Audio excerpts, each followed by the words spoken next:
Egil lived to a ripe old age, well into his 80s, a remarkable feat in a time and place where life expectancy was considerably shorter. The saga tells us that he spent his last year as Musfell with his son Thorstein. He eventually goes blind. The once mighty warrior, the feared Skald, the poet, is reduced to a frail old man, depending on others for his care. Old age in the Viking Age was a difficult time, especially for those who had lived a life of action. There was no social safety net, no retirement homes. The elderly were reliant on the goodwill of their families, and their status often diminished as their physical abilities declined.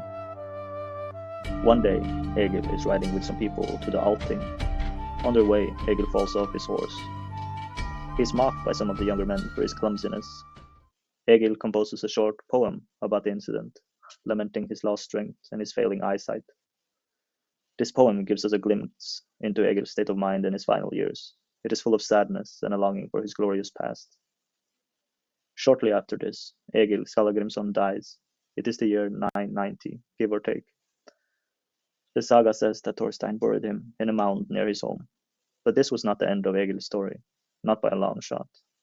About a generation later, when Christianity had become the dominant religion in Iceland, Egil's remains were moved to a new burial site near a church. His bones were dug up. And here's where things get really interesting. The saga describes the exhumation, and it focuses on one detail in particular, Egil's skull. It was remarkably large, thick, and heavy. The skull was also corrugated with ridges and bumps. The description of Egil's skull in the saga is quite striking. It's unusual enough to suggest that there might have been some underlying medical condition at play. One possibility, which has been proposed by several scholars, is Paget's disease of bone. Paget's disease is a chronic bone disorder that causes bones to grow larger and weaker than normal. It can affect any bone in the body, but it's most common in the skull, spine, pelvis, and legs.